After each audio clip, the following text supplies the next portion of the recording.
Professeur Boublata, bonjour. Bonjour Hassan, C'est un réel plaisir.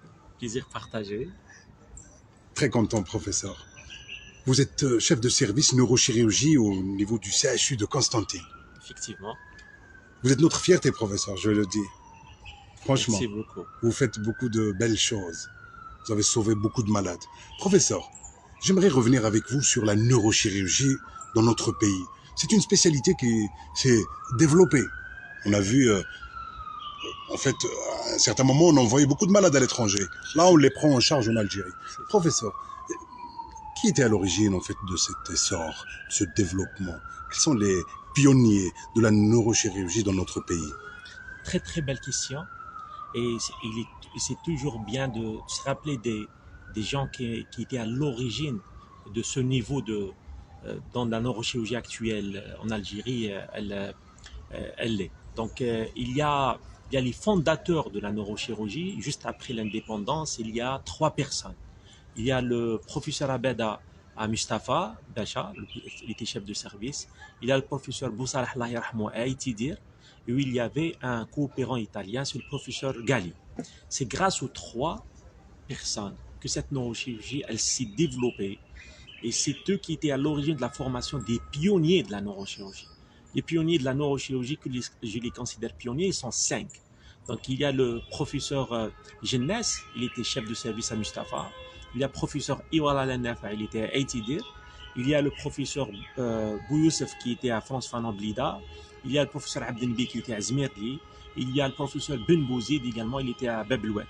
Où il y a la neurochirurgie militaire, il y avait le professeur Assakar, donc il a également contribué à la formation de beaucoup de neurochirurgiens militaires. Par la suite, c'est grâce à ces 5 ou 6 personnes qu'il y a eu cette neurochirurgie actuelle. Donc il y a eu la neurochirurgie générale et par la suite, il y a le développement de la sous-spécialité. Et c'est pour ça actuellement, il y a tous les services donc, qui font de la neurochirurgie générale, mais chaque service il est spécialisé, par exemple en neurochirurgie fonctionnelle, neurochirurgie endoscopique, la chirurgie de la base du crâne, la chirurgie de l'enfant, la chirurgie du rachis. Donc c'est ces pionniers qui ont contribué à la formation de toutes ces équipes.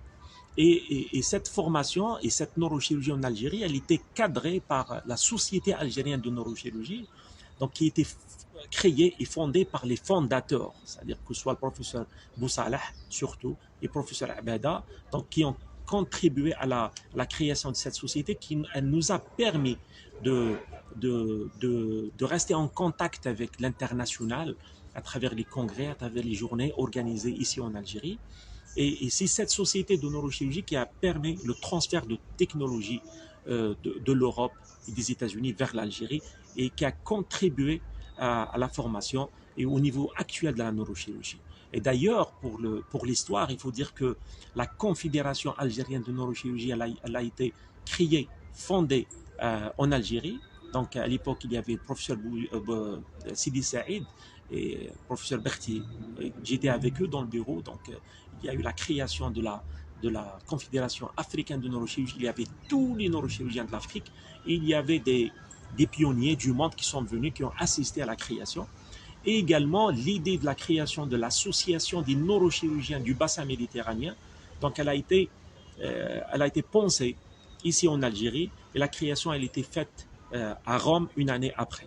Et d'ailleurs pour l'histoire, et c'est important, pourquoi on parle d'association de neurochirurgiens? C'est une association de personnes. Alors avant, par exemple, la Fédération mondiale des sociétés de neurochirurgie. Donc, c'est l'association des sociétés. Sauf que l'association des neurochirurgiens du bassin méditerranéen, donc l'idée était réfléchie en Algérie. Puisque si c'était des États, donc on était obligé d'introduire Israël, c'est-à-dire le pays colonisateur de Palestine, donc pour éviter que cette association soit avec nous, donc on a insisté que cette association soit une société de personnes, c'est-à-dire c'est l'association des neurochirurgiens du bassin méditerranéen. Et grâce à toute cette dynamique entre le nord et le sud, que la neurochirurgie actuellement en Algérie, elle a un niveau international. Donc elle est représentée dans la Fédération mondiale de neurochirurgie. D'ailleurs, j'étais avec le professeur Tliba, professeur Dirilt, on a représenté l'Algérie en Afrique du Sud pendant ce congrès mondial. Donc on a présenté nos travaux sans complexe, très à l'aise, et les gens étaient impressionnés. Il y a 3 semaines, j'étais aux États-Unis, à Houston, donc j'ai assisté à un congrès international de neurochirurgie où j'ai présenté nos travaux. Et donc j'avais la possibilité de parler de l'Algérie, de parler du niveau de la neurochirurgie de l'Algérie, et on est très satisfait. Il y a eu même des publications. Les publications existent, bien sûr. Donc, on a des publications dans des journaux internationaux indexés. Et certes, on trouve quelques difficultés, mais grâce à l'association, cette société algérienne de neurochirurgie, le contact qu'on a avec les étrangers, donc ils connaissent la réalité que la neurochirurgie algérienne est très développée, et donc ils acceptent nos articles avec plus ou moins facilité. Donc, grâce à ces pionniers que vous venez de citer aujourd'hui, nous avons aujourd'hui le fruit est là. Effectivement. On a au niveau des 4 coins du pays, on a des services qui répondent à la demande, on a la matière. Effectivement, maintenant, la neurochirurgie, elle est répartie, elle couvre à l'échelle nationale, elle est présente. Sauf qu'il faut rappeler une chose très importante, c'est une chirurgie de pointe. Il y a certains services, par exemple au sud, qui s'occupent de la traumatologie crânienne, mais la chirurgie lourde, elle nécessite beaucoup de matériel, beaucoup d'équipes, beaucoup d'expérience. Donc, mais pour nous, les malades du sud, c'est une priorité. C'est-à-dire, ils n'attendent pas les rendez-vous de consultation ou bien d'hospitalisation. Dès qu'il arrive, il est hospitalisé, il est pris en charge avec plaisir. Donc, on le fait, mais à l'échelle nationale, donc il y a des centres de neurochirurgie très développés au centre, à l'ouest du pays et à l'est. C'est extraordinaire, professeur.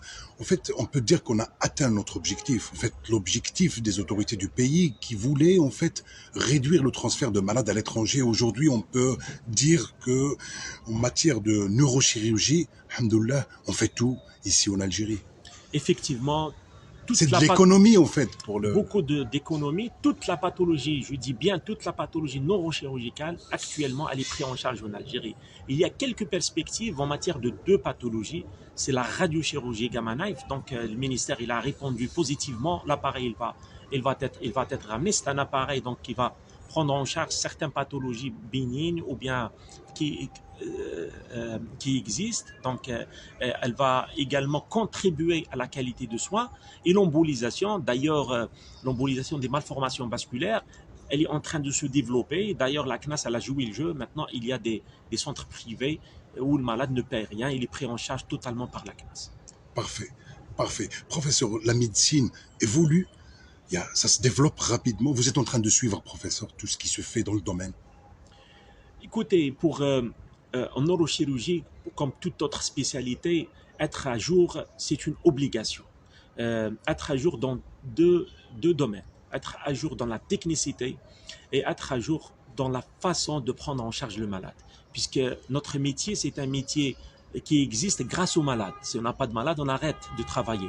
Donc, c'est ça l'objectif. Donc, d'offrir une qualité de soins meilleure aux malades, puisque actuellement on parle en matière de neurochirurgie, certes on ouvre le cerveau, on opère le cerveau, on ouvre la moelle épinière, mais maintenant elle est devenue une chirurgie fonctionnelle. C'est quoi fonctionnel?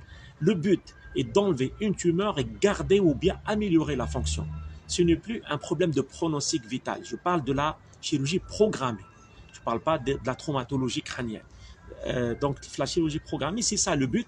Et je pense que tous les services maintenant, ils ont un niveau où ils peuvent prendre en charge, chacun dans sa spécialité, un type particulier de pathologie, ce qui a contribué à former une élite qui existe. C'est des jeunes qui peuvent opérer toute la pathologie neurochirurgicale, qui peuvent présenter leurs travaux un peu partout sans aucun complexe. Nous rendons hommage ensemble aux pionniers de la neurochirurgie. Grâce à eux, aujourd'hui, nous avons des experts comme vous, professeur. Nos malades sont bien pris en charge. Merci beaucoup et bon courage, professeur. Merci, Hassan. Merci beaucoup.